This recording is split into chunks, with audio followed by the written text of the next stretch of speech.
நம்பி ஆரூரர் பெருந்தகை கோடிக்குழகரை வணங்கி கொண்டு மதுரை முதலான தலங்களை வணங்குவதற்கு திருவுள்ளம் கொண்டார்கள்.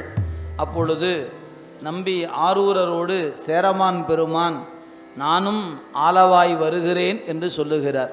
காரணம், தனக்கு ஒரு ஓலை கொடுத்த பெருமான் அல்லவா, பானபத்தருடைய வறுமை தீரும் பொருட்டு ஓலை கொடுத்த அந்த தலைவரை உம்மோடு வந்து யாமும் காண வேண்டும் என்ற பெரும் விருப்பத்தோடு இருவரும் சேர்ந்து பாண்டி நாட்டு திருத்தலங்களை வணங்க வருகிறார்கள்.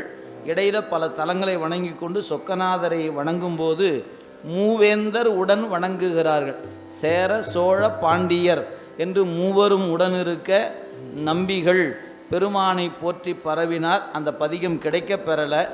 பிறகு அவர்களோடு இருந்து அளவலாவிய பிறகு அருகில் இருக்கக்கூடிய தலங்களை வணங்கும் முகத்தானாக வந்த பொழுது திருப்பூவனம் இன்றைய நிலையில் மதுரையிலிருந்து ராமேஸ்வரம் செல்லுகிற சாலையில் அமையப்பெற்ற திருப்பூவனம் சென்று பெருமானை போற்றி பரவுகிறார். பூவனம் ஈதோ பூவனம் ஈதோ என்று பாடிக்கொண்டே சென்று சேர்ந்த பதிகம் இந்த பதிகமாகும். இறைவன் முன்னிலையில் பரவிய பதிகம் அல்ல, அவனை நினைந்து கொண்டு பாடிக்கொண்டே செல்லும் வழியில் அருளிய திருப்பதிகம் இந்த பதிகமாகும்.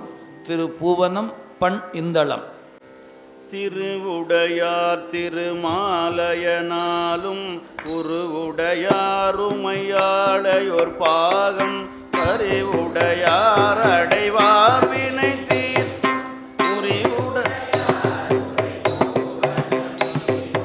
எழ்நிலது கிடந்தும் நடந்தும் அண்ணல் என நினைவார் வினை தீர்ப்பார்.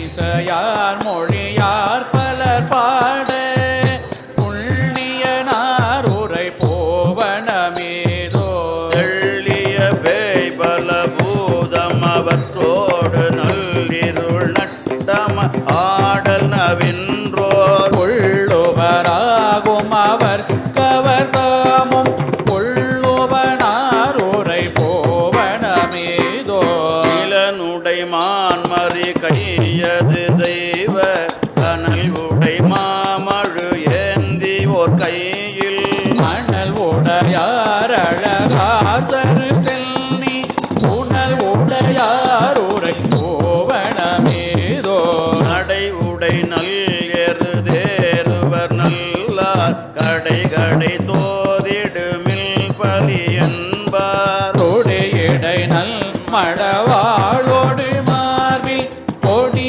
ஆண்டிவார் உரை போவனம் ஏதோ நனையாள் திருமேனி விளங்கவோர் தல் நமர் பாகமதாகிய சங்கரல் முள் நினையார் புறமோ